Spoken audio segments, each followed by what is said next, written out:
enormous, powerful arousal states, be hungry for these states of excitation. You won't, it'll be like the Stones song, I can't get no satisfaction. You won't be able to get enough. You see this in persons going after alcohol. You see it in people going after various drugs. You see it in people in what's known today as Sexaholics Anonymous. You see it in terms of overeating, eating disorders, particularly in the kind of that is manifest in just binging. In this lecture about the lover archetype and its influence on the psyche within masculine psychology, Dr. Robert Moore explores the shadow side of the archetype. He talks about the importance of integrating the lover energy through personality development and how men should make space for it in their lives to avoid the addictions and abuses common to the shadow side. Join us as Dr. Robert Moore goes deep into the structures of masculine psychology, revealing the positive and negative sides of the lover within each and every man. In previous sessions, we've talked about the manifestation of the archetypal lover in myth, folklore, and religion, trying to locate the archetypal lover in the geography of inner space. And the second week, we tried to talk about the positive potential of the archetypal lover, looking at the role of the lover in masculine selfhood, talking about the garden of delight and sorrow, talking about the appreciative consciousness,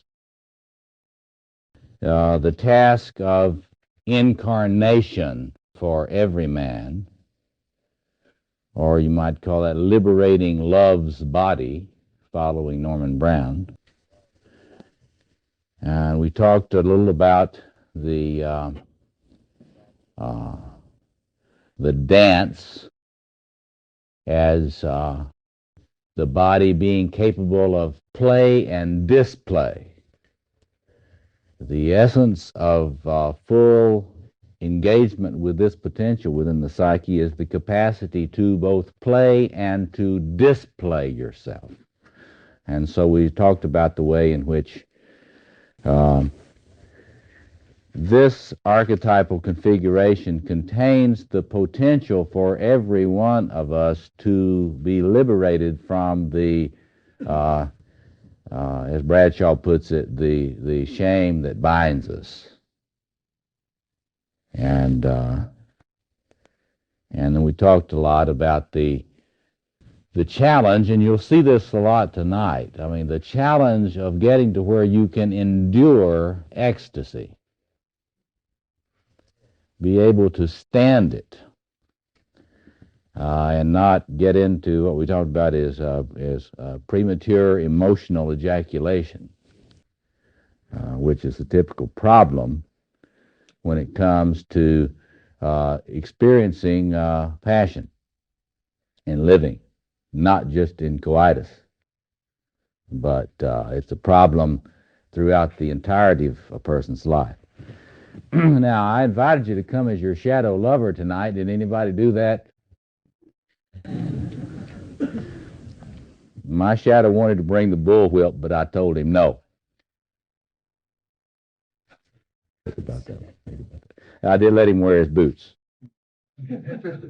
Sure. Tonight I want to go into, in the first half, I want us to go through and look at the way that this energy gets expressed pathologically if you're not giving it its space consciously, firmly in your life. Remember, you don't get out of the necessity to deal with these energies, all of these archetypal energies. The news about that is it's going to manifest itself. in some way. And the problem with us is that we typically, whatever archetypal configuration in our psyche, whatever space that we're either locked out of or afraid of, we try to make out like it's not there. And of course, the unconscious being what it is, it will press and it will make itself felt.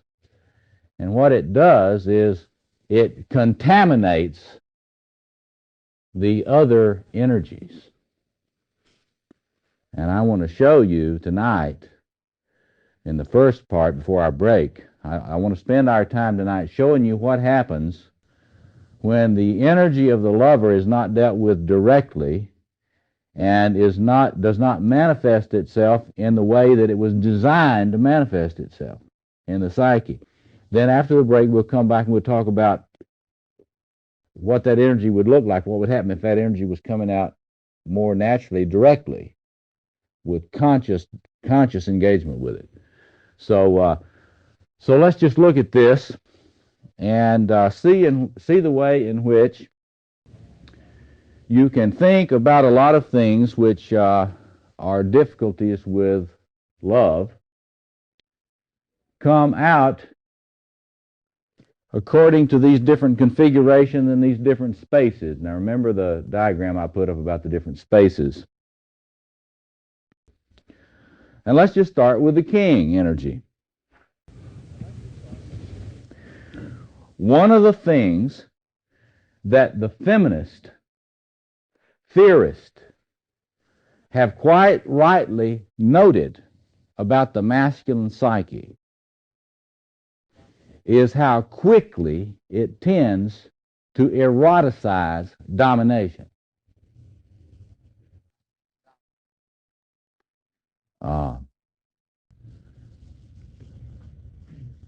These feminists have not made this up, folks. This is what I'm here to tell you, that these are uniquely masculine kinds of problems. Much more. There are women that have difficulties in these areas. But these are, if you just study the epidemiology of this is a masculine geography here. Eros and domination. Getting off on domination. On being the dominator. You can see very clearly in the erotic enjoyment of domination that the king configuration in the psyche is having this love energy come in through the back door. It is, you remember we were talking about the king energy being there for caring, nurture, stewardship, blessing, all those positive traits of a mature man. But you can't be a mature man if this lover energy is not related to consciously, because what will happen is it will come out in the other configurations and contaminate them. And it's very interesting. It turns you into a necrophiliac. It turns you into somebody that gets off on things that bring death. The popularity of torture in the world. You need to know how popular torture is. I mean, you need to get aware of this. Talk to the people in Amnesty International. If you're serious about being a mature man, you probably ought to be a member of Amnesty International. Because what they do is they try to ride herd on all those men and around the world who are getting off, who are getting their erotic satisfaction by torturing men that can't blow their brains out. See? It's amazing how brave and macho men are when they've got you to where you can't defend yourself. That's why there's so much abuse in jails around the world. See? That's why there's so many Australian Aborigines that are suddenly discovered hanged in their cells. You know, and of course the police say, well, that's suicide. Well, it's somebody that's getting off on having total power over another person. And I really mean that. Delight. It is an ugly thing about human beings, and it's particularly an ugly thing about men, that when they remain uninitiated, they get off on dominating and abusing others that are totally defenseless. Now, the classical Freudians have been the most honest and the most fearless in documenting the extent of this behavior. Not your ego psychologist, and even more recently, not your self psychologist. They tend to get into, they tend to do what we Jungians do, spiritualize everything, you know, kind of avert the eyes. But the classical Freudians have a tolerance for looking at what Eros gone awry does. And we should go back to a lot of their older studies to look at the phenomenology. It's about one of the few places you can get a clear look at what people do to each other to get a kind of a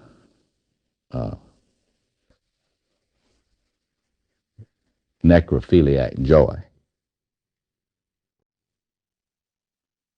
Yes. This same energy as the Inquisition. The question is this the same energy as the Inquisition? I think that would be a good argument. You could make a case for that, and you could make a particular case for it because it's sexually frustrated people who love to torture heretics and who love to burn witches. I think it's an even stronger case. The Inquisition started out as a way of trying to correct theology, of improving society. Well, you got to understand that the Inquisition is, well, we're getting ahead of ourselves here by talking about the Inquisition, because the Inquisition operates a lot out of warrior energy. Well-meaning, we're going to defend the right order against you people that are threatening it. But you see this shadow lover, always there. If you're a graduate student and you've got a graduate professor or advisor that's making it extremely difficult for you to get your proposal finished, there's probably an erotic component in that relationship that either they have not acknowledged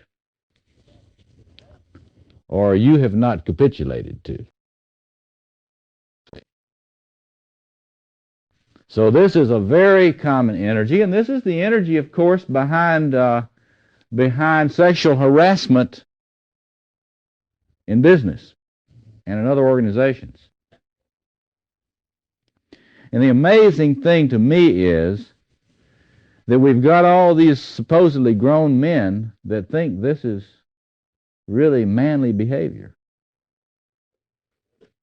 I mean, once you start being able to read between the lines of this stuff, you can see what incredibly immature behavior this business is.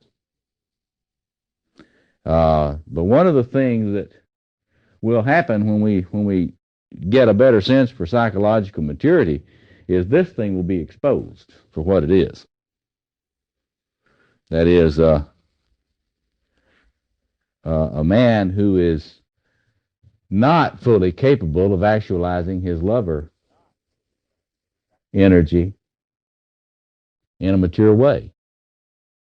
So he's got to manipulate people who he's got power over to gratify his erotic drives.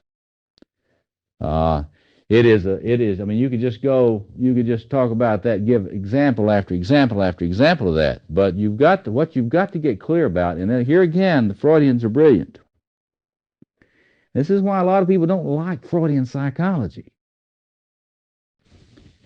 Because the Freudians are not afraid to tell you right up to your face that there's a part of you that would like to dominate somebody and take pleasure in it. Who, me? Not me. See?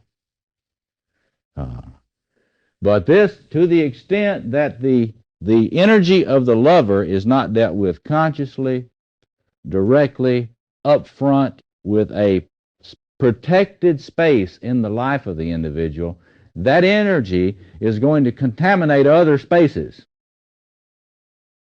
It is not going to enhance the other space. It's not going to help the individual use it morally. It's going to contaminate it and not be dealt with consciously. Yeah. So is this the shadow side of the lover or the shadow side of the king? You see, what you got to understand is when you do not have an adequate disidentification from these, anytime you're identifying with one or neglecting one, it will distort all the others. So it's impossible really to be disordered in the lover and not have it distort the relationship to the other configurations. I'll try to think of some ways that you can image that. One way that Jung thought about the self, and I think it fits here.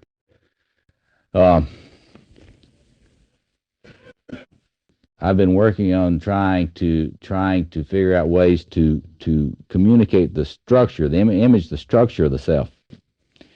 And Douglas Gillette, my co-author of this series of books on masculine psychology, and I were discussing this when we were trying different images, and we were discussing various geometric shapes in which this stuff may be seen. And finally, right in the context of that discussion, it hit me that there's a pyramidal shape to this. And that you can think about each of these planes of a pyramid as one of the configurations. And you can think of the individuation process as bringing those, the accessing of those things together, that the higher up the pyramid, the closer they are. It is a sort of a Hegelian dialectic. That's another course. But we do have a book on Hegel and Jung coming out, which points out that your comment about it being a dialectic is not an empty comment. That it is dialectic. And it's no accident, I think, therefore, that in the traditions around the world, from the Aztecs to the Egyptians and so forth, pyramids are associated with initiation processes. And that often there are temples at the apex of the pyramids. And I think that is a way of imaging. Now, if you use that image of a pyramid with the king energy on one side, the Magus energy on the other, the warrior energy on one side, the lover energy on the other, and you ask yourself, what would happen if one of those sides, if it was say made of plastic, what would happen if one of those sides was undeveloped? All of them would distort, you see. So you can't have an undeveloped side without distorting all the others. See, you can use that image. I thought I was so original on that. And then I turned to volume 9-2 of the collected works. So I suggest, folks, that this week you go to volume 9-2 of the collected works of Jung and look at his way in which he has diagrammed the archetypal self. 2 pyramids. So I think he was almost right. It's really 2 pyramids like this, male and female. That's why they never got that. See, that's your masculinity and your femininity. Play with those images, but look at the volume 9-2, and look at all those diagrams of pyramids as the structure of the self. I think that he was right. My God, he was right. But that's the way to think about this. Okay, but let's get back to our image. So this energy comes in the back door if you don't relate to it up front. And you got to remember ritual process. You got to protect the spaces. All these spaces are different. You don't want to try to mix them up into a stew. You mix them up into a stew, you have nothing. Chaos. You've got psychopathology in a grand scale. You want to be able to get into these spaces and get out of them and to use them for what they're for. Next quarter, I'll be lecturing on the magician. He's the one with the keys to the kingdom, to the spaces. St. Peter, keys to the kingdom. In my Father's house are many mansions. Well, these are different rooms. But you see, if you try to make out like there's not a lover room in there, the energy from that space gets into the others, and you start trying to get your lover experiences, your desire met in the back door. Now look, see what this means about the king. When you're in the king, the idea is that you're giving. That's why the king and sacrifice, that's almost a tautology. Kingship and sacrifice, you shouldn't have to say both. They mean the same thing. Same thing is true of the queen. But when you're getting your lover energies, your lover needs met through that configuration, you begin to take when you should be giving. Think about what Alice Miller says about a narcissistic cathexis of a child. That is to say, when you use the child, you need the child to love you. That's what we have a child for. I need somebody that loves me and can't get away. Yeah. But these men who dominate, though, they're not men, they're still children, so they haven't killed their child. Well, see, the statement is that men that dominate are still children. That's the important thing to get. See, the thing that people need to realize, and this is a hard distinction to make, that is, you got to understand you shouldn't hate people like this, because there's a deep sense in which they cannot help this themselves.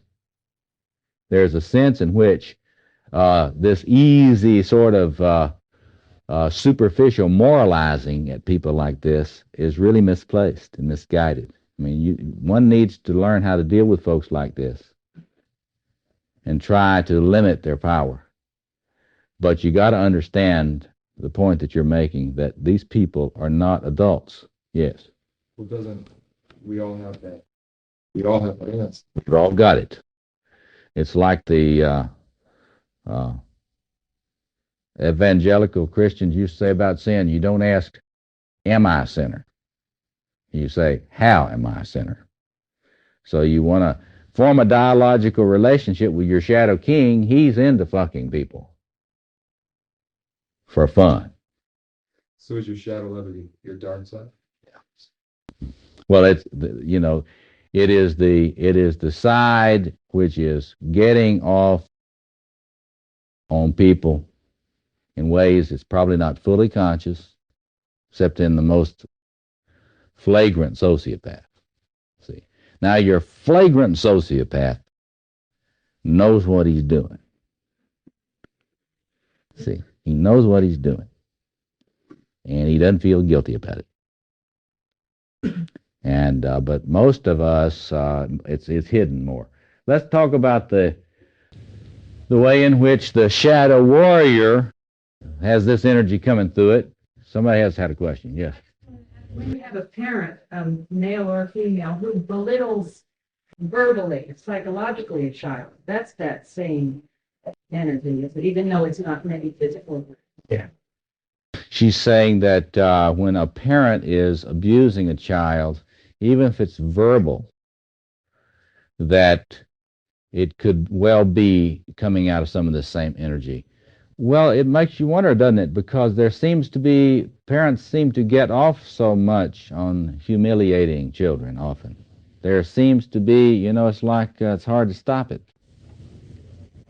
And there's probably other ways in which this comes out, but one of the ways that I think you need to think about in this is child sexual abuse, clearly.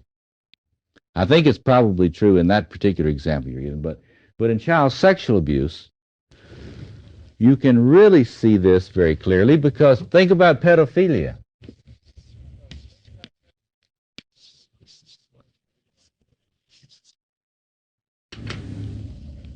I mean, what's going on with all of this child sexual abuse? There are so many people today who are just devastated by the extent of pedophilia among priests, among teachers. You need to understand archetypally how this would work with priests. You see, when you're in the priesthood, you really carry an enormous amount of the king configuration. You got to understand, there is the Pope, who is in the image of the Roman Emperor. And the organization is a organization very similar to the Roman Empire. And when the priest performs the Mass, archetypally speaking, he is the king who sacrifices himself. It's not the priest. It's an image of Christ, the King of the universe, who sacrifices himself and then gives his body and blood to feed the world, that there may be cosmos, world. See? Now look at that. That means that when celebrating the Mass, to the extent that I've got ritual genius, and I'm priest with ritual genius, I'm not just doing something. I'm the king. Psychological. And I'm sacrificing myself and feeding with my body. Now, if you think archetypes, if you're in the archetype a lot in a lot of your work, hard to get out of it.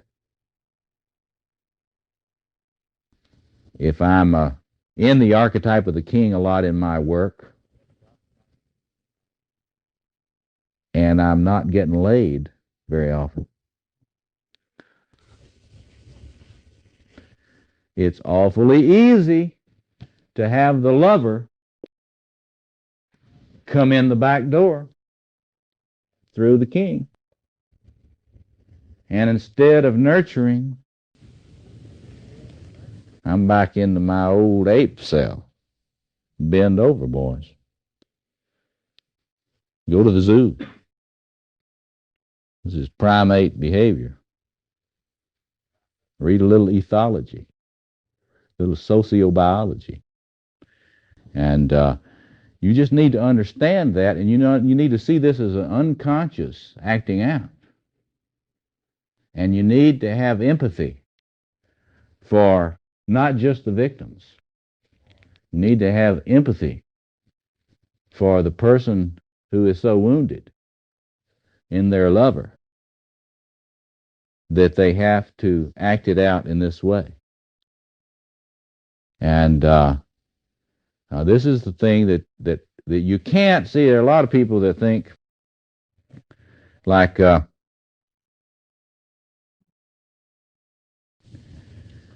are a lot of people that use psychoanalysis, for other purposes. There was a recent book published in which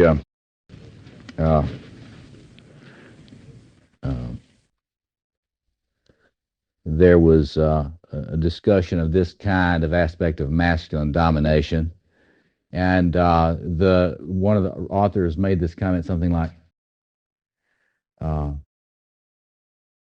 "Men have no excuse." Well, I can see that kind of statement coming from somebody that's coming out of a fundamentalist Christian point of view that doesn't know anything about the psyche.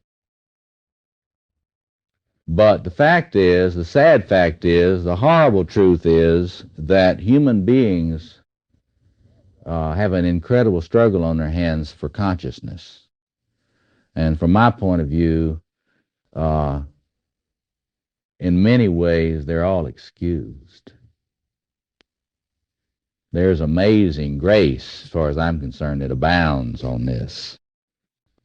And doesn't mean that I don't think you have to stop abusers, just about any way I can. But in terms of moralizing about it and hating them, I think that's just to throw out the whole truth of psychoanalysis and all of its schools. So anyway, pedophilia, there's a lot of things going on there. I gave, sometime I may be able to get these lectures on child sexual abuse that I did at the Institute ready to be put out. But in that, you can see the projection. You project the little abused child that you were onto another child. And there is, at the unconscious level, a kind of a terribly misguided kind of attempt to connect with that child in sexual abuse. So, truly, it is domination. And truly, it is abusive, terribly abusive. But what you got to see is there is a wounded lover in there that's trying to make connection with the wounded child. It's all very crazy, but there is eros in there. You've got to see the eros or you don't understand the phenomenon. Yeah, back here. You're saying it's a connection. However, dead people and children are easy to dominate, and other people being wounded are easy to dominate. It's not proved through research that if, for instance, a woman, rape victims are usually not women that go stomping down the street like you fuck with me, buddy, you're already dead. Women that are like maybe they've had a really bad day or something's happened to them, and they're not on top of it. Those are the kind of people that are so deep, And so it seems like to me, and just me, I get angry about it. So this connection thing doesn't make as much sense to me. Well, of course it doesn't make as much sense to you. It's more easy to demonize it for all of us. But what you got to understand if you're looking at this, if you're looking at the wounded lover in people, you got to see, yes, it's time. But think about what it is. What kind of a soul is it that is so wounded that the only way they can even begin to try to make connection with another human being is in a situation where they have total control. You don't need to condone it. There's no condoning it. But you do need to understand it. You do need to understand it. In this room, most of us in this room have a sector in our psyche that would understand this. to the extent that you've ever wanted somebody to be totally still, shut up and listen to you, to the extent that you've ever really gotten angry at your spouse or lover when they did not act as if they were an extension of your body. You know, the self-psychologists have this neat little phrase: self-object relationship. Self-object relationship. And they often will not make that two words. It's self-object, one word. To the extent that you have to be as controlled by me as my hand in order to be in an emotional relationship with me, that's how wounded I am in the lover. See that? And you will notice, you get familiar with this self-psychology literature, the more wounded you are, the more in control you have to be. The more you have to act as if you, like, I love you, but I have to have you like I have my hand. Anytime I want it. Well, you know, it fits in a lot of different places. The question is something about, what about this love-death transformation thing that Robert Johnson talks about? Robert Johnson tends to think a lot out of the Magus archetype. And you need to read everything Robert Johnson writes as if you're listening to somebody that looks out through Magus lenses, magician lenses. And we'll get to the magician approach to sex, or lack of approach to sex, which is what we in a minute. Yeah. Yeah, I always had a bone to pick the shots because I always felt like, and I've read his stuff, that it's like the lover doesn't belong. It's just, you know, you'd go, oh, you have a perfectly satisfactory relationship. So what if there's no passion, there's no excitement? Just stay with it and hang in there. I just could not. It's just like, I couldn't quite get in. It was like something was lacking, and it was just so dead. That was my impression. Well, I think Robert Johnson's stuff on he, she, we, ecstasy, all that sort of thing ought to be read. It contains brilliant insights. You're probably not going to have an orgasm when you're reading it. You know? But you're going to learn a lot about it. You're going to learn a lot about it. It's like reading Masters and Johnson, you know? It's the Magus approach to sex. You know, you got all these therapists that, you know, they're going to send you to a sex therapist. We're going to have little seminars and techniques. We'll get into that more next week, you know. Seminars and techniques and which button to press and this, that, and the other. And you gotta understand these different people and different configurations, and you always got to ask yourself, who seems to be more in touch with this energy or that energy? Well, if you've seen the video series on Joseph Campbell, now Campbell carries a lot of Magus energy. He also carries a lot of lover energy. And you just look at the twinkle in his eyes. And through that, so just watch Campbell's eyes. And now this is a man, when you read his creative mythology book and he's talking about the mythology of love, you know this man is, this is not hearsay.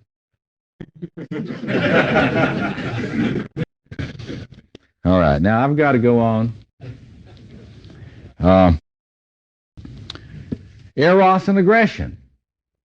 Now here, you ask this question about love and death thing. See, you get the love and death thing, you also get the love and transformation thing, but they're not in the same space so much. They're related. But this eros and aggression is what you get when you get somebody that's carrying a lot of warrior energy. It tends to be kind of dominant in them, more than any other energy. And then the lover comes in the back door on that energy. This is where I really love Jean Boland's work, because I mean, while she doesn't use this typology, you can read what she says about the Aries male in that book, Gods in Every Man, and you'll get a real nice elaboration of what I'm talking about here. Aries, Mars, the Aries man is this warrior lover. I think I said last week, this is the one that really loves to fuck. Not make love. Well, Aries man doesn't make love a lot. But he can be an Olympic fucker. See? And in that chapter, but Jean Bolin, she captures that energy really beautifully. I mean, you've got to read that chapter, because then she gets into talking about how this is the kind of personality which really gets into loving war, who eroticizes the battle scene. Now, if you haven't seen this clearly, then get Apocalypse Now. The movie, Apocalypse Now. If you haven't seen that in a while, watch that movie for this course. And look at all the erotic contamination in the warrior in that movie. I mean, it's just so infused with it. And there are several scenes in that movie where you really see it clearly. I mean, remember that scene where Robert Duvall is this AirCal commander playing Wagner as they bring in the choppers on their raid? And, I mean, just think about that now. Turning up the volume on Wagner as you're coming in on your raid with all your napalm and everything. I mean, just try to get a feel for that now, because that's this energy. And just think about the way that character in there, his teeth get set on the edge by this. God, I love it, you know.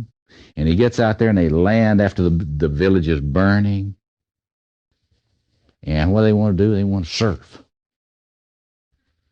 The boys are going to get out there and surf while the firefight's still going on. Now there's this Aries energy.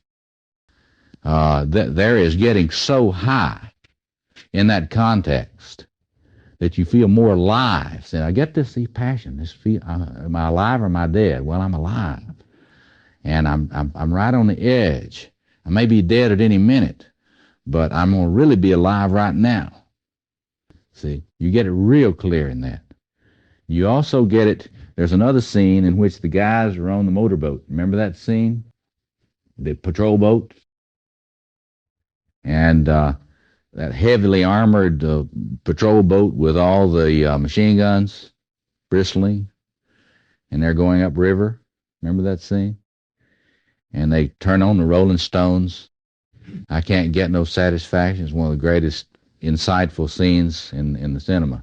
And they turn it up. And it really gets, they boogie and they boogie and they boogie and they boogie, and shortly afterwards they're machine gunning a whole boatload of Vietnamese people. I mean, the juxtaposition of those scenes is capturing this erotization of killing. The male getting off on shooting things up. Yeah, somebody back here. Yes. No, I just wanted to say that there's this matter of playing Wagner from the choppers. They actually did that when they invaded Grenada, when the choppers came in off the troop carriers and 50 ships. See it capture. See, why would they do that? See, what people have got to understand is that men particularly, I think that men, this warrior energy in men is so strong in the hardwiring, comes online, I believe, first. And when that is not, as Robert Bly makes it very clear, I mean, if a man is not a poet, And if he is not really in touch with his heart directly, this energy, this warrior energy, is going to get eroticized.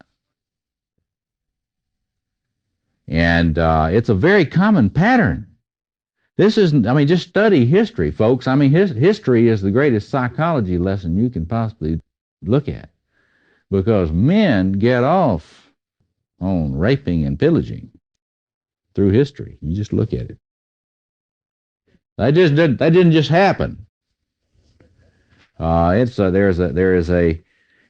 you got to get a feel for is the difficulty of integrating the lover into personality and culture.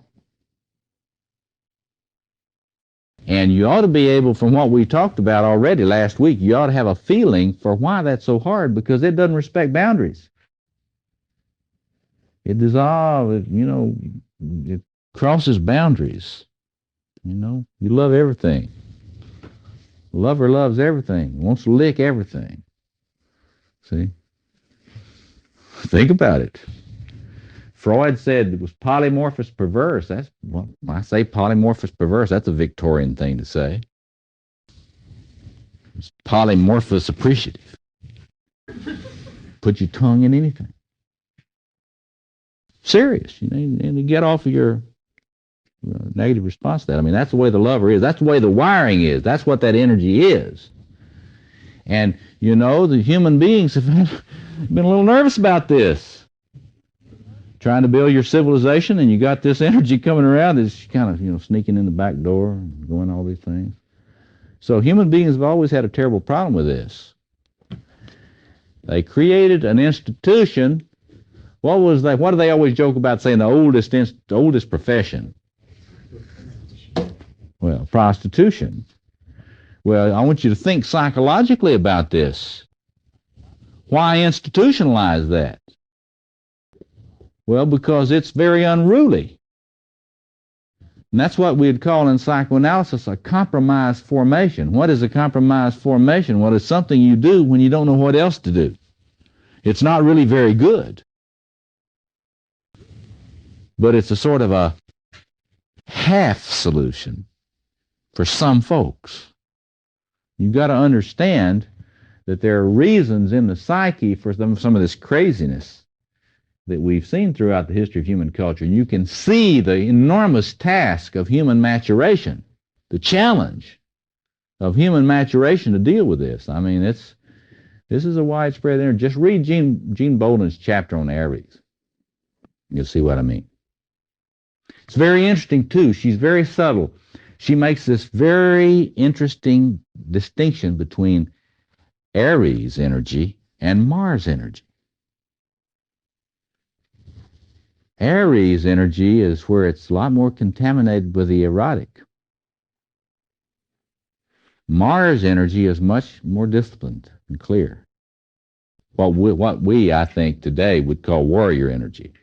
Mars energy is much more clear. It's very interesting why that might be. If you have an emperor, there can be more differentiation of these energies. No emperor, a lot of confusion down here in the psyche. Okay, let me go on now. I want to finish this before we take our break, then we come back and discuss it and then talk about the positive expression. Okay, this Magus lover stuff is fascinating. This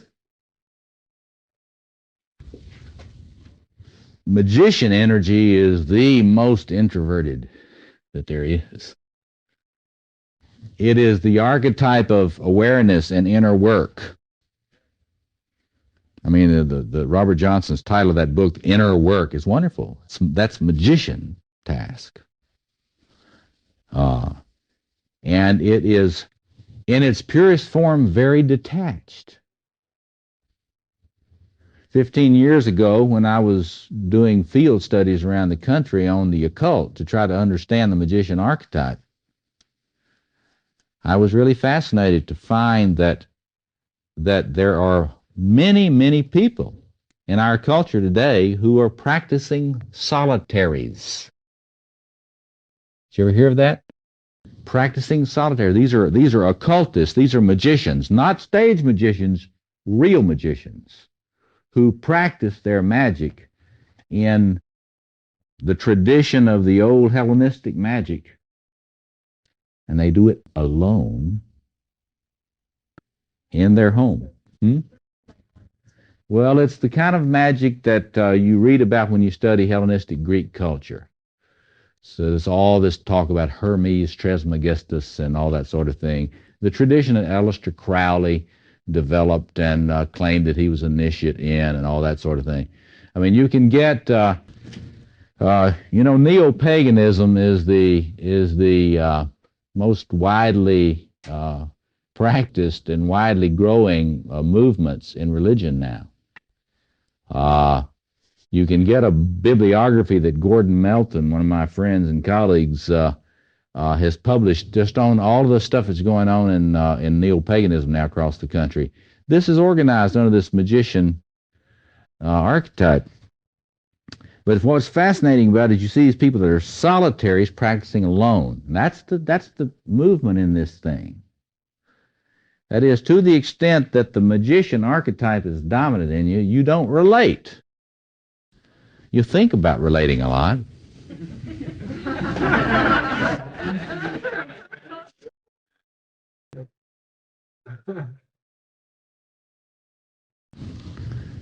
You think about a lot of things and you kind of get off on thinking. Sort of eroticize your cognitive processes.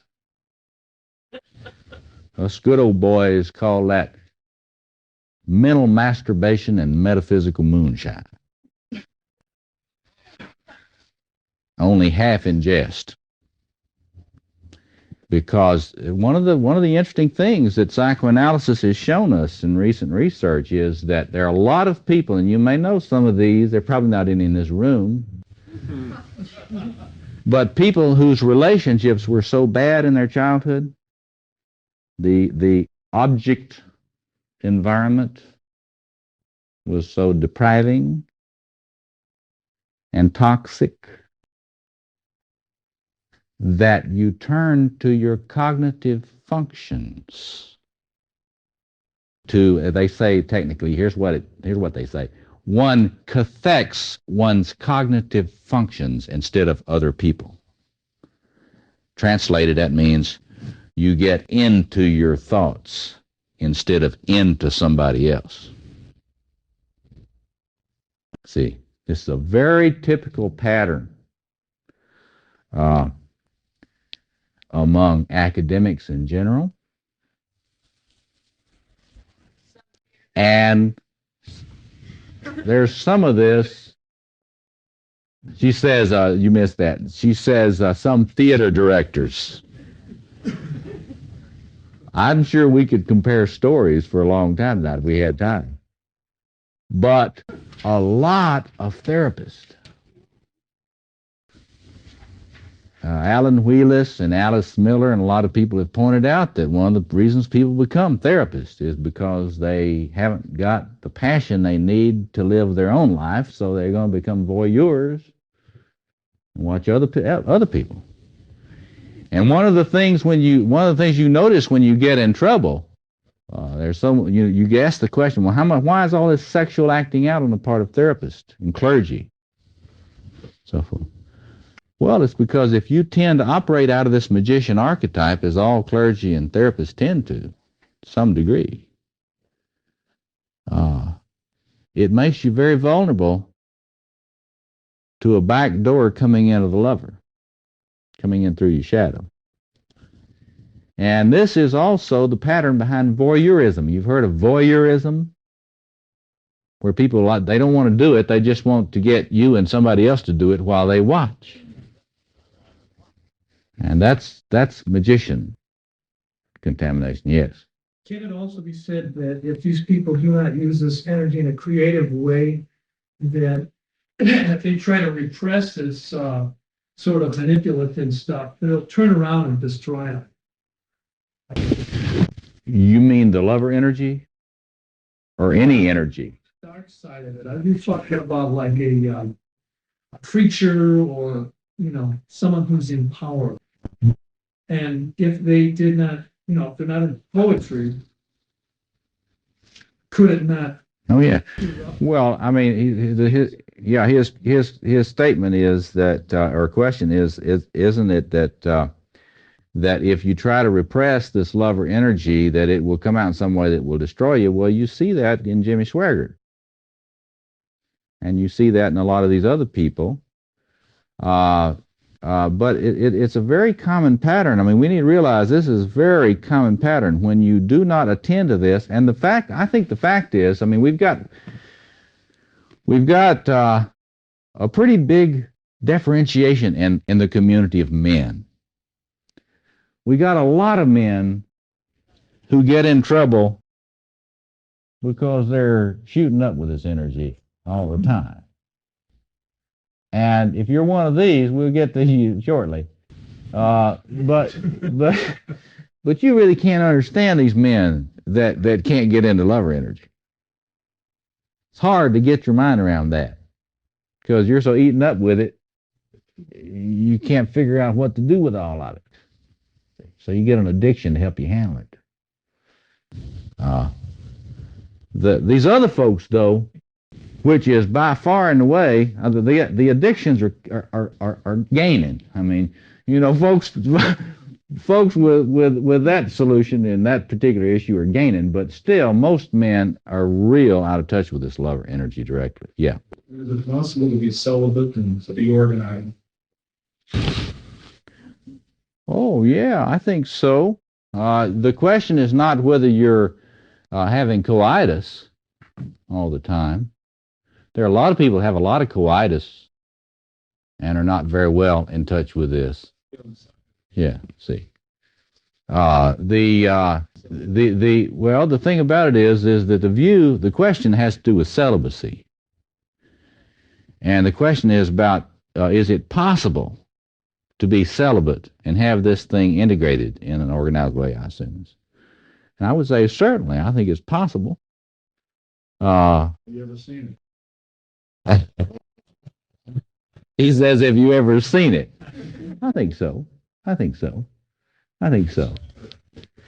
Well, we can do a whole course on celibacy and what that's about psychologically, but see, in order to be celibate in a serious way, you would have to be really heavily integrated in the warrior configuration and be using that for what it's for.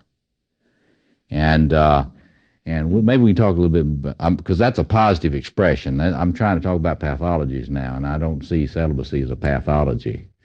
It often is one expression of somebody's pathology.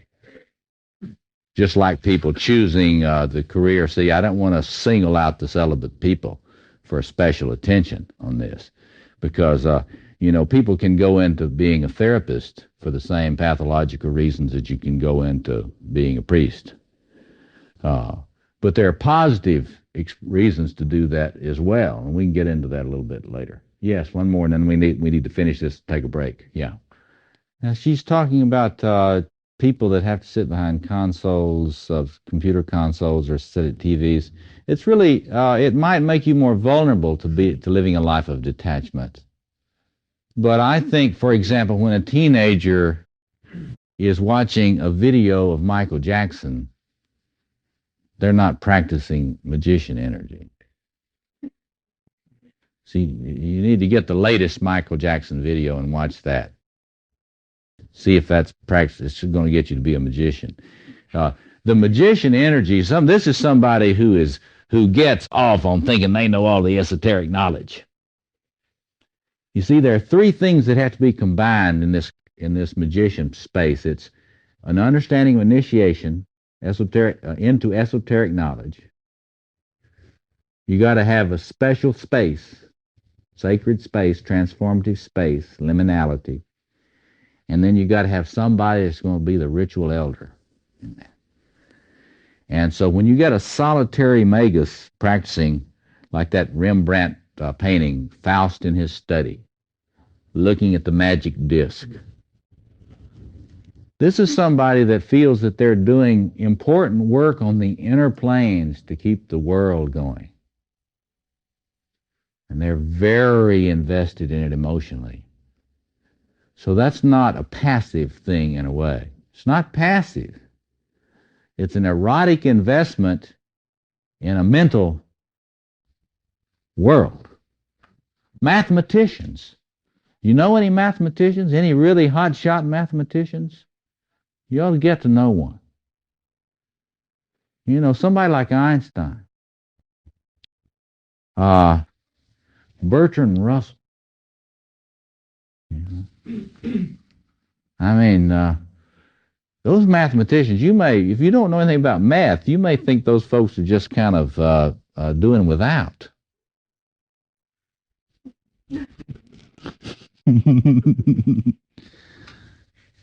But if you get into the world of a mathematician, they're right on. They're in ecstasy a lot.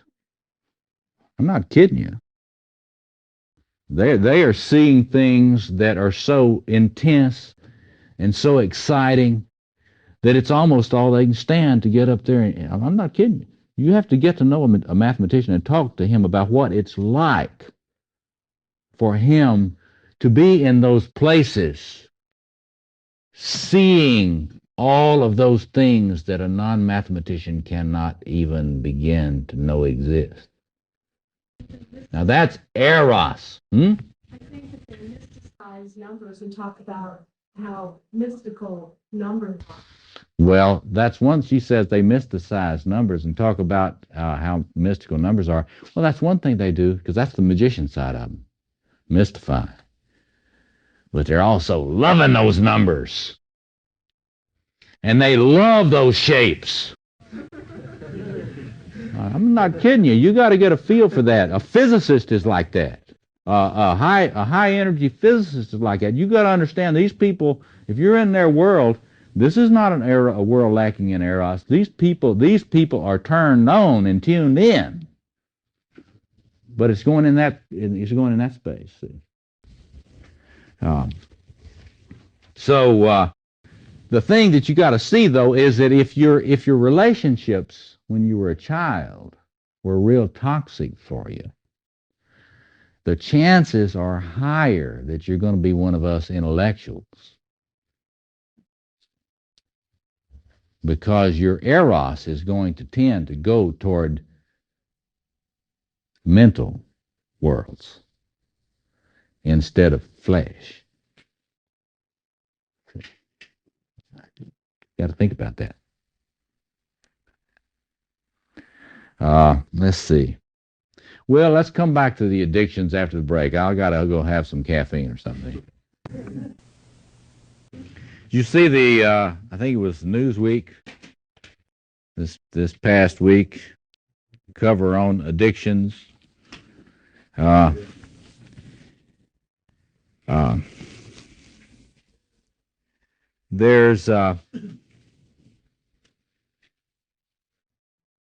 There's a lot of interesting thought now on addictions that relate addictive behaviors to narcissistic pathology. I passed out this stuff on Kohut and Kernberg and so others on this interview with Otto Kernberg, Why Some People Can't Love, which is about pathological narcissism, and this interview with Heinz Kohut called Narcissism, Empathy, and the Fragmentation of Self. And I wanted you to look at this in the context of our discussion tonight, because there's a lot of exciting work being done now by the psychoanalytic self-psychologist on the psychology of addictive behaviors. And let me give you a reference to a book. There's a book by a man by the name of Jerome Levin, Levin. and it is called Treatment of Alcoholism and Other Addictions, a Self-Psychology Approach. Relating the narcissistic wounding that a person can have in early childhood, the disappointment in their relationships in early childhood, to the tendency to turn to substances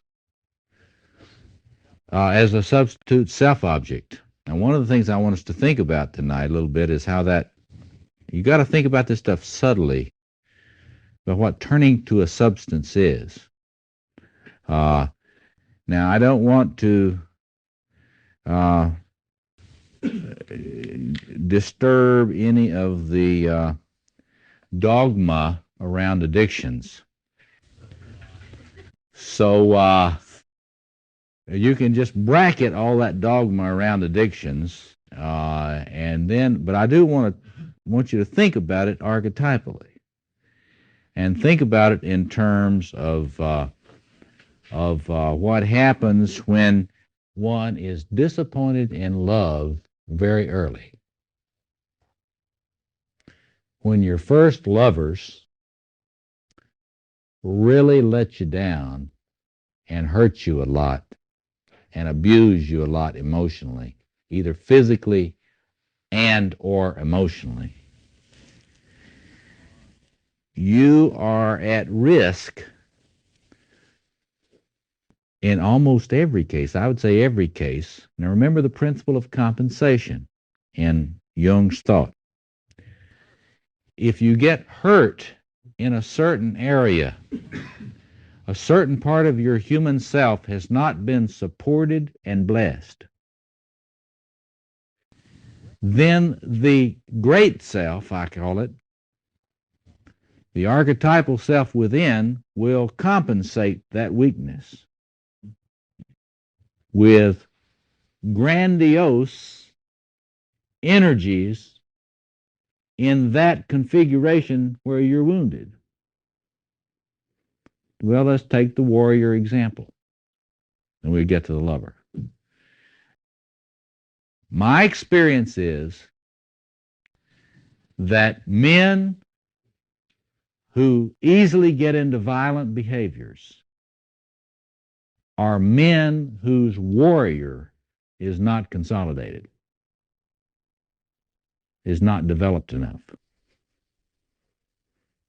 People get a little freaked out. What I say is that man needs to go into martial arts training. If you got a violent man, you need to send him to a real good sensei.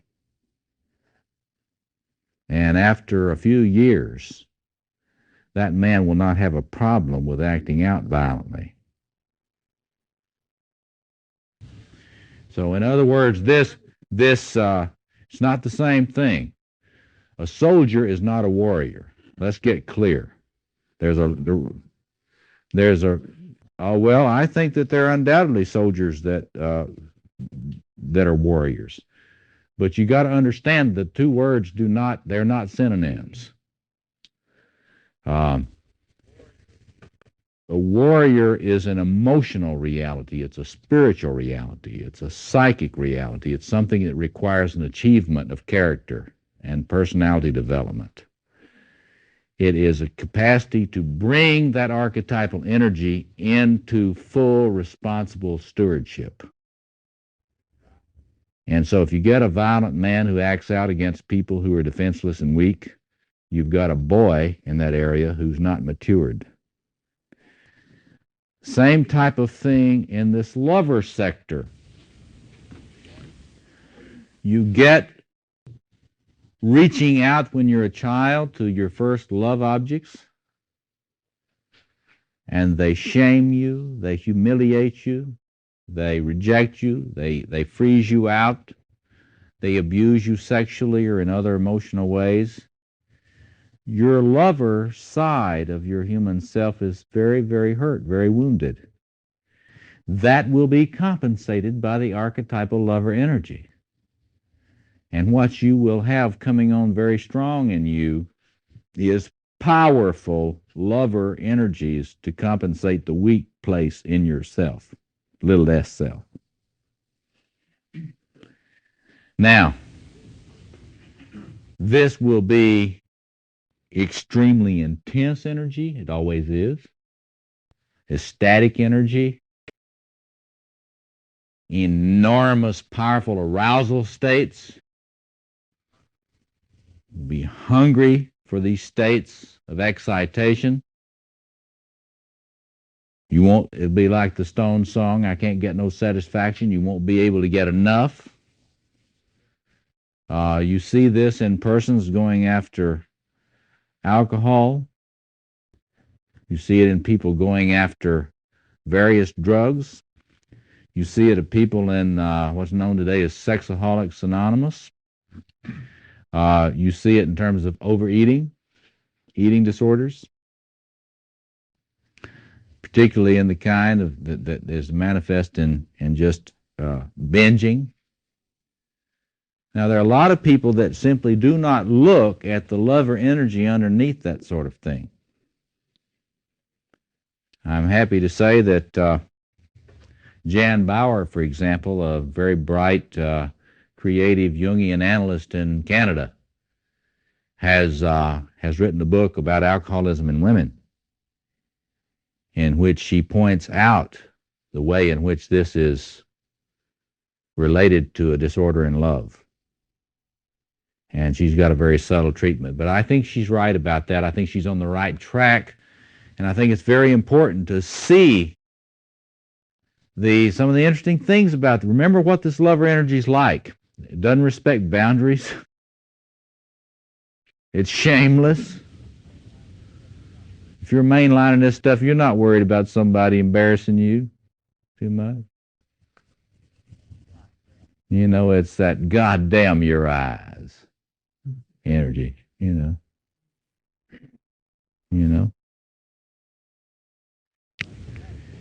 And you got to think about this lover energy. It's it breaks the rules. Very anarchistic. It's so intense that even if you've got a strong ego, you glow very, very hot.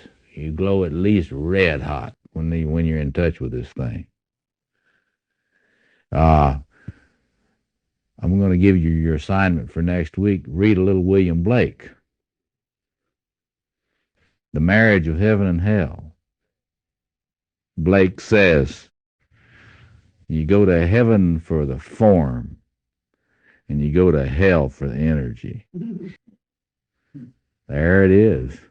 There it is.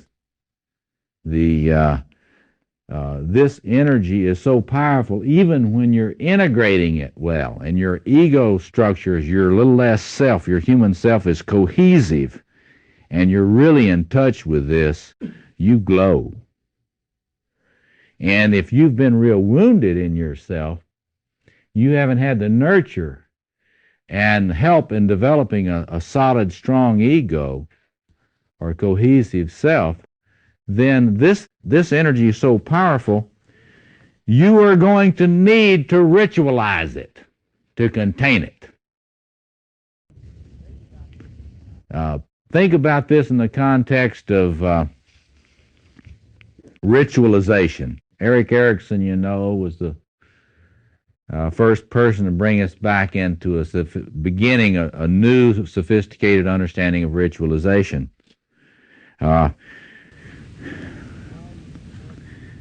Freudian interpreters pathologize ritual too much. They tend to think the only reason you would ever do any ritual is because you haven't dealt with your problems.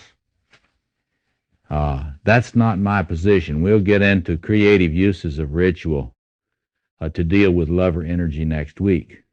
But the Freudians are right about this too. That is, you got to look at addictions as ritual practice. It's not very conscious ritual practice in a way, not conscious in a psychoanalytic sense, but it's It's clearly ritual practice which helps an individual try to contain and bind this energy. Doesn't do it too well, but you have to ask yourself, what would the individual have to deal with if they didn't have their addiction? One of the things you got to always, when you're thinking about any form of psychopathology, you got to think about this psychopathology as a kind of a creative compromise. It stands between me and worse craziness. And you see, if you are this close to the flame, and these people that have addictive problems flying real close to the flame. I mean, everybody wants to get, you know, I'm sure it's important to talk about the disease side of this, but you've got to also be aware of the ecstatic side of it. I mean, if you don't understand the sort of the lover side of drinking, then you need to hear Willie Nelson's song, Whiskey River, Take My Mind. Just get that song, listen to that about 4 or 5 times. And Willie Nelson knows about the relationship between the lover and drinking. Whiskey River, take my mind, don't let her memory torture me. Whiskey River, don't run dry, you're all I got, take care of me. Think about that. Think about it. It's drinking problems are lover problems. I mean, there may be a few country music fans here. You just think about the drinking songs and how closely related drinking and loving are in that culture. Oh, whiskey, if I were a woman, I mean, if you were a woman, I'd take him. I would be able to take him back. I mean, it's all this insightful poetry about the lover archetype and drinking or drugs. And so we really have to look at this stuff and really have to understand that if people do not have conscious ritualization in their life in a spirituality, in other words, if you have no spiritual practice that you take seriously to help you maintain cohesiveness while living with passion. And when you were a child, you had no containment in your family which should have provided you with containment and a space in which to grow an ego. If it was a dysfunctional family, they didn't provide you with any structure to internalize. You were probably having to provide some of the structure for the family. See? So in other words, dysfunctional family, your inner structures are probably defective because you had no structure there to internalize. Mother was a child and father was a child. See? So you're going to have ritual. So, why do you think working hard and taking AA seriously helps people get control of this business? Because AA and related groups are serious frontline ritual process. AA and all of these related groups are the most serious, death-defying spiritual practices and disciplines that we've got.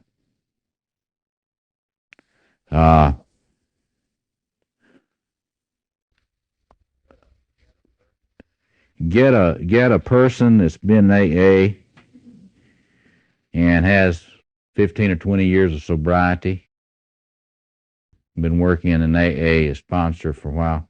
If you want to meet somebody that has a magnificent bullshit indicator,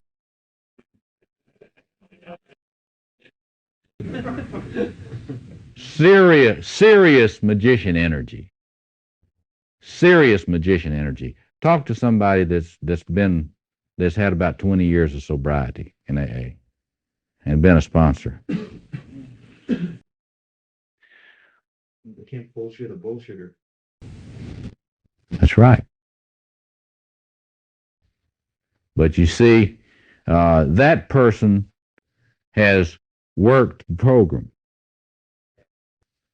and has learned enough about the trickster. See, the trickster that kind of gets you into trouble, when he grows up, he's a sorcerer. That's the trickster is the immature magician. And when the trickster grows up and gets a little maturity, he's a shaman or a sorcerer. And the practical ones are the ones that are doing, people ask me, well, are there any mature people? Well, they ought to get out of their dining rooms. And they ought to get out of their classrooms. And they ought to go out to deal with some people that have been serious leaders in AA for about 20 years. And I tell you, you compare what goes on in this kind of group among the serious folk in it to what goes on in most congregations. And you get a stark comparison. You got to understand it's ritual. What is ritual? Serious ritual process. It always includes containment. You're containing numinous energies. Well, you get a bunch of addicts together. They help each other contain this. They don't gussy it up real pretty. They know what they're dealing with. And they know it's life and death. Is that why honesty is part of their programs to form the containment? Yep.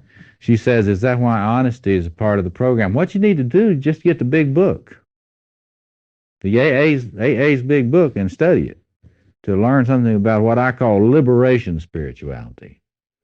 We want to talk liberation spirituality? Look at the program. It's no accident, I think, that Jung had a connection in the very early days of Alcoholics Anonymous, and it's because of that understanding of the spiritual core in the program. See, but let me just say another word. They talk today about turning to an object as a self-object. Well, what is a self-object anyway? Well, it's somebody that is always there for you. Remember in my King lectures, if any of you were in the King course, in the early days of kingship, you know what they did with the king? They shut him up in his hut so he couldn't get out. You always knew where he was when you needed him, which was all the time. See? That's a self-object. A self-object relationship. We're all looking for that. That's a center. Cosmic tree, axis mundi. See? Something I can count on. See? All right. The recent research says you turn to substances to provide you with a self-object experience. Well, what is that? Sacrament, folks. This is the Mass. Only it's a Mass When you're an addict, it's a mass where there's no containment and there's no ritual elder running the show that knows what they're doing.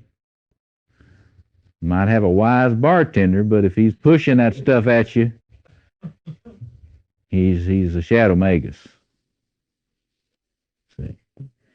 So you got to you got to study Victor Turner. One of the things we haven't done enough of, we're still tone deaf on this stuff. We've got to study anthropology and do an anthropological study of addictions. We do not understand addictive behaviors until we understand the paucity of ritualization in our culture and the fact that if you don't have rituals consciously and you start flying close to the flame, you're going to have them created in your life unconsciously. Are you going to be psychotic? Are you going to commit suicide? So if I say you got to choose between an addiction and suicide, addiction is a little slower. So if you don't have a better ritual, I would like to warn addicts, don't let anybody take your addiction away until you got something better. See? Yeah. What do you regard as a ritual process in AA? Is it the seriousness or in his working 12 step? I'm just not correct. Well, you have to study ritual. You have to study about what are elements. The question is, what is the ritual process in AA? You've got to study the structure of liminality. You've got to look at Victor Turner's book, The Ritual Process. And you got to look at for example, the essay, look at the essay that I did in that book, Jung's Challenge to Contemporary Religion. And there's a book that Murray Stein is editing right now that'll be published with Chiron Press very soon that's on psychoanalysis and ritual, and I have an essay in there about this. But let's see. And I also have a volume on the magician that will be coming out before too long with Moral Press. But anyway, you got to understand vessel, containment, the group. You got to go to meetings. If you don't go to the meetings, you're not ritualizing. You got to go to those meetings regularly. You got to understand, just like a devout Catholic goes to Mass every day, you go to your meetings. You don't go to your meetings to be nice. Right? You got that? Yeah, a devout Catholic doesn't go to Mass to be nice. And there are people that do go to Mass to be nice, but they're not working the program. You understand me? If you know what the Mass is about, you don't go to the Mass to be nice. You go to the Mass to survive. You go to the Mass to deal with the chaos that's trying to kill you in your life. You know what? If you got chaos trying to kill you, try going to Mass, whether you're Catholic or not. Try to go to Mass. Let it help you contain the stuff that's lurching around in you. See, if Jung is right, you got a lot of big animals in here. You know? They all want out. You need to contain that until you figure out how the gates work. All that sort of thing. Yeah, back here. Yeah, sure. What's being contained the lover archetype? The energy. What you got to understand about archetypes is not a word. It's a transformer. An archetypal configuration is a transformer that mediates energy. It's just like, think about it like electricity or atomic radiation. And what you're containing is that energy so that it doesn't become toxic. Study, for example, Mary Douglas's book, Purity and Danger, about taboo and ritual and taboo. you got to get a feel that the people in pre-modern cultures understood this stuff. They thought it was all mana or Orinda or Wakan. It had as many names for it as there were tribes. But they knew that you didn't want to get it on you. I'm serious. You study this stuff. You get it on you, you die. The principle of contagion operates in the psyche. It operates in your psyche whether you believe in it or not. And what happens, haven't you ever noticed, say you're really kind of out of it and kind of depressed and tired after working yourself half to death all week, and you come home where you live, and the music's turned up, and people in there are having a good time and partying. Maybe it's a bar, maybe it's just a place where you live. But it's very interesting what'll happen. If they're really into it, the chances are that's going to be contagious. It's going to kind of sweep you. That's why people go to these happy hours. You know, you want to connect with that energy that's there, because it will push a lot of this other stuff out of the way, out of your mind. And you got to understand that archetypal energy is very powerful, very numinous, and if you're loaded with it, it starts making you do kind of weird things. Like if you're really kind of jacked up with a lot of intense ecstatic energy. You know, one of the things they're doing now, we don't have any high bridges here in Chicago. Have you heard about this?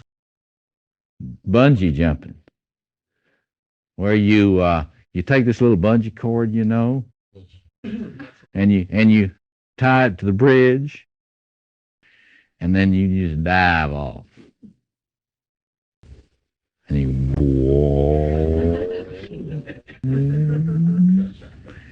now that's somebody is trying to get a little containment. You think about it. But you know something? They don't want very much containment, do they? Well, now just look at that energy. That's merger energy. That's that lover energy, see? That's just wanting to just, you know, I want to go right to the edge of what? Death. The great merger. Freud was right about that. The great oceanic feeling, the great union. But that's getting right out there on the edge. Well, see, if you've got an addictive problem, you got a lot of that energy. And you got to ask yourself, well, what is this edge to just drink so much of this stuff that it kills me? I mean, you know, say if I've got a serious drinking problem and a serious liver problem, and I know that if I get to drinking again, I'm going to die before long. And there's that urge to do it. See? Well, that's this sort of that's this shadow lover energy. It wants to erase all the boundaries. Going to fuse back into the great one, the ultimate mystical trip. See, you got to understand that energy has to be contained. And in the pre-modern world, they used to have a lot better ritualization. We have practically none now. You know, these people that are trying to figure out. You know, there was this article about addictions, and toward the end of the article, I say something like, and we're trying to discover the biology of addictions. It's like the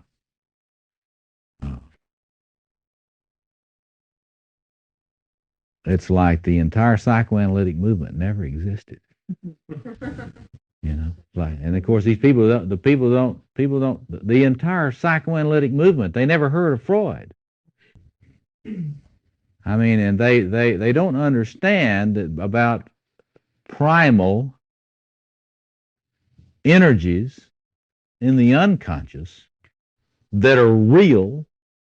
These are not just ideas. And they overwhelm individuals from within, and if the individual doesn't have any structures in their family in which they're growing up that they can internalize so they can have some controls over it,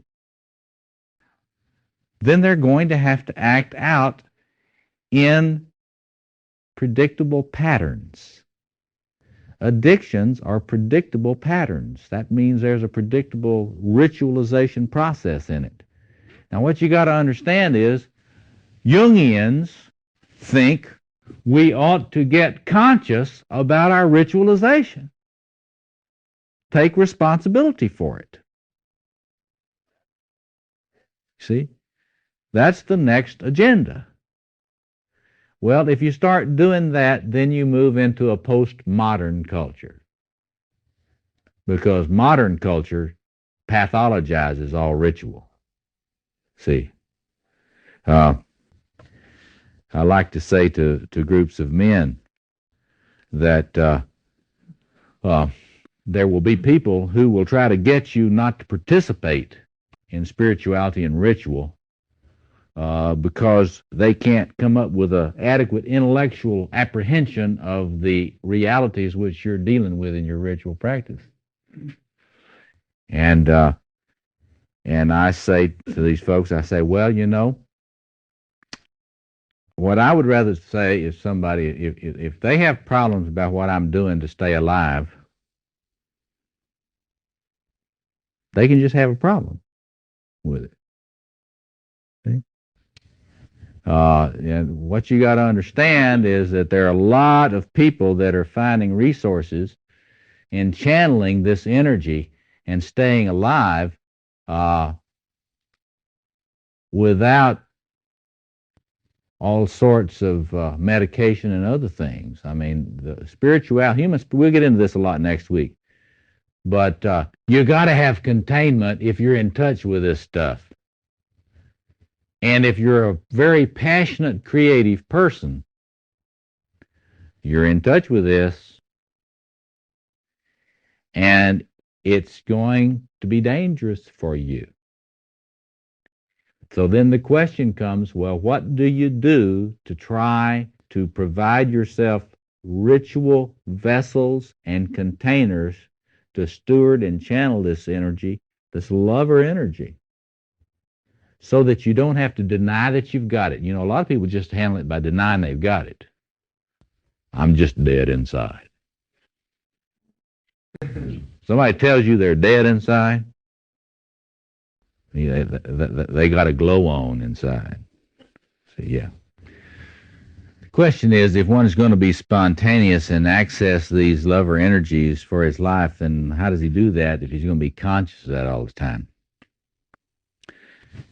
Well, you know, this is another place where martial arts is a good example. You know, there are stages of development in competence.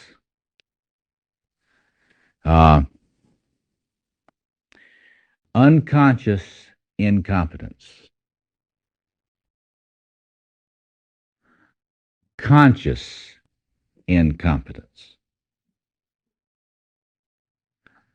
conscious competence, unconscious competence.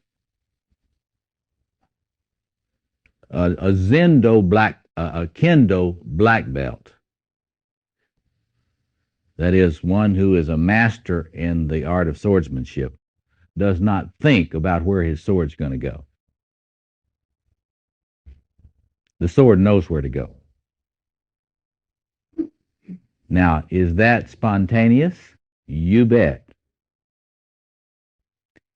Is it disciplined? You bet. That's the level of maturity that you're looking for on all these fronts. And that comes out when a person has got the development on the other, in the other aspects of the psyche, particularly the king energy to give the centering and calmness and that warrior discipline. See, but it's not doing without.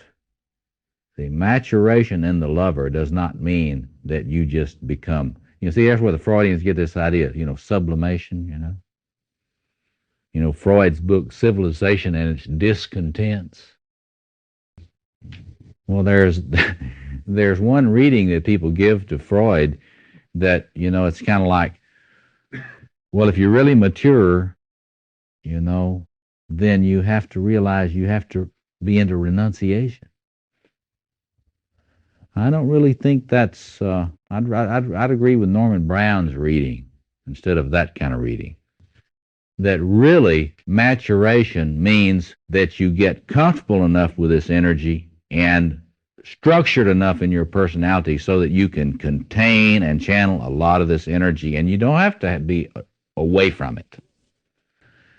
So the real task is to befriend this energy and make sure you're making space consciously for it in your life. And you have to will it. You have to will the stewardship of this space, because if you don't, all these other agendas will fill up all your time. And next week we're going to talk about some of the things that you need to do to make sure that the garden aspect of your life is respected and protected. Because if it really takes will. It takes you've got to assume conscious responsibility over this side of your life. Because if you don't, either you'll be like the addictive personality, and it will just sort of run over you and try to burn you up and out. Or you'll be like the compulsive, and you'll try to make out like you don't have this. I'm really a nice guy, and I really wouldn't do that. It's a passionless existence. That's the rule of necrophilia. So next week we need to talk about accessing the lover energy in a way in which you can learn to turn the heat up and get a real nice glow, but not be at the point of burning out your circuits or burning down the house all the time. See, we need to stop there for tonight. I'll stick around for those of you that can chat for a few minutes. And next week we'll work on trying to understand how to steward and access this energy in a healthy way. Thanks a lot.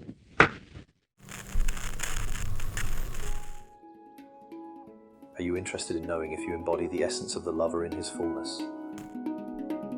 Or if you are influenced by its more shadowy aspects?